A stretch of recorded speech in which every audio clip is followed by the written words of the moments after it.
He was just a black man enjoying a quiet day by his own pool, until two white cops showed up and demanded he prove he lived there. What happened next sparked a viral firestorm and flipped the power dynamic in a way they never saw coming. Marcus Johnson had finally made it, a self-made tech entrepreneur in his late 30s. He had just bought his dream home in an upscale, gated neighborhood. It was peaceful, private, and came with a sparkling backyard pool. For the first time in his life, he could relax. No emails, no calls.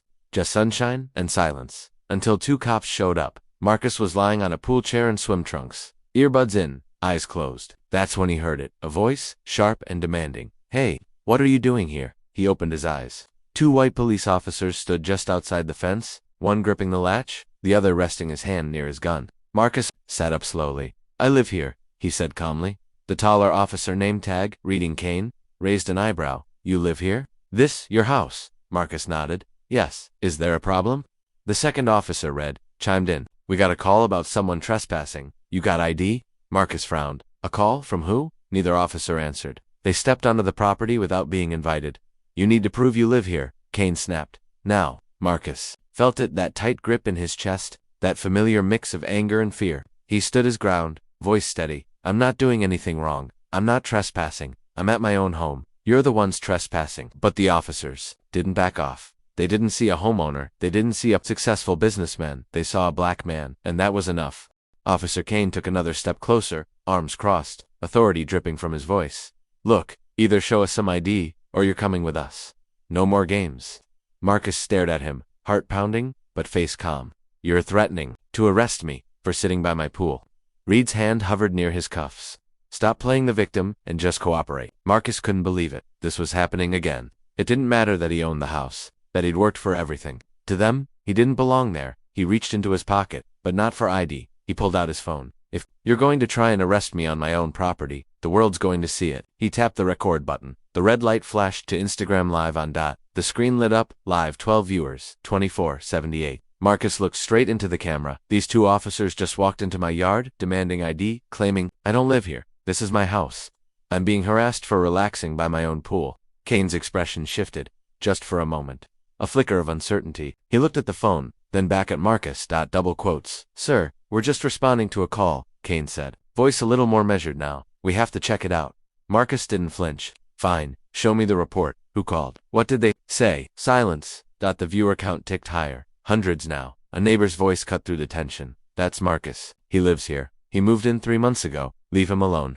Another neighbor appeared. She was holding a folder, the HOA directory. She held it up to the officers. "Look, his name, address, photo. He's listed. You're harassing him." "But," the officers didn't back down. Reed muttered. "Anyone can fake documents." Marcus raised his eyebrows.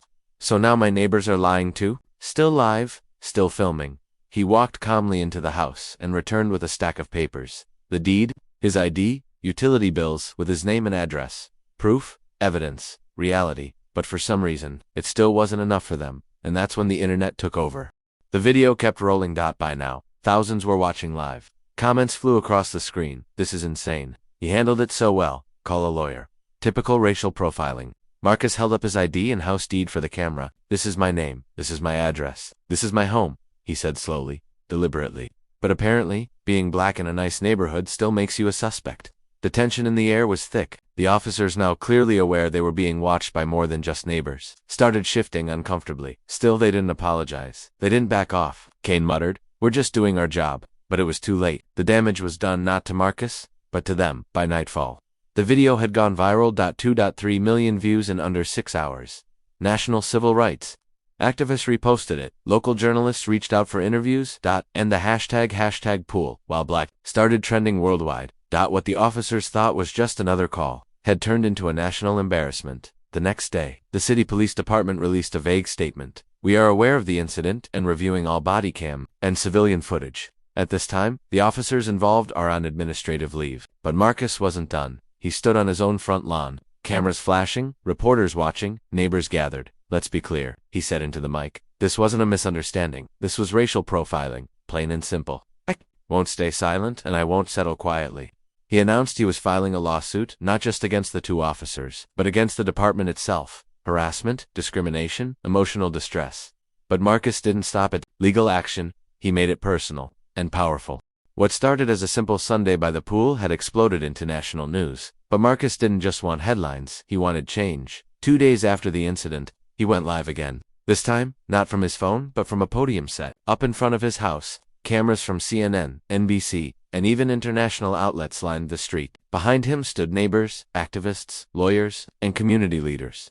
"This story is not just mine," Marcus said, voice steady and powerful. "It's every black person who's ever been questioned for existing in a place someone thinks they don't belong. It's time to fight back. Smart, legal, and loud." The crowd erupted in cheers. That same week, Marcus filed a formal lawsuit against the police department for racial profiling, unlawful detainment, and emotional distress. His lawyers made it clear they were seeking accountability, not just compensation. But Marcus wasn't just thinking about himself. He announced the launch of a new organization, the Quiet Right, dedicated to protecting the rights of black homeowners, educating them on how to handle police encounters, and providing legal resources for those harassed in their own spaces. People responded with overwhelming support. Within 48 hours, his donation page had raised over $500,000, not for his lawsuit, but to build legal aid programs, digital rights workshops, and a 24/7 hotline for homeowners in similar situations. And it didn't stop there. A tech-savvy friend helped him develop an app called Record and Resist, which allowed people to instantly record police encounters and send a location alert to nearby users and legal reps. All with one button. Marcus had flipped the script. The police had tried to make him feel small. Instead, he made himself heard, loud, proud, and unstoppable. 6 months later, Marcus stood on a brightly lit stage at a packed TEDx event. He wore a sharp black suit, no tie, confident and calm. Behind him, a huge screen displayed a frozen image of the viral moment. Marcus standing poolside, holding his ID to the camera. While 2 officers looked on in disbelief, he took a deep breath and began. "I used to think success would protect me, that if I worked hard, bought the house, paid the taxes, stayed quiet, I'd be safe. I was wrong."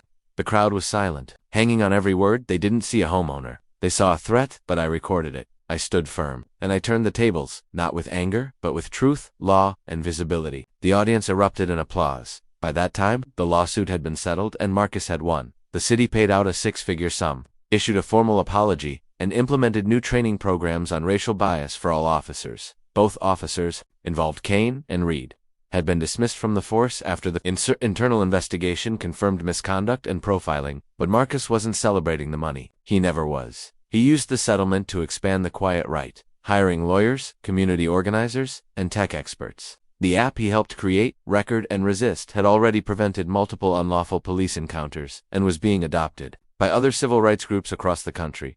He also funded Know Your Rights seminars in urban and suburban communities, making sure black homeowners everywhere had the tools he wished he'd had years earlier. And every weekend, Marcus still sat by his pool, not because he needed the rest, but because he'd earned it. Now, when people passed his house, they didn't see just a beautiful home. They saw a symbol, a reminder that power can be reclaimed, that silence can be broken, and that one man with a phone and the truth can shake the system.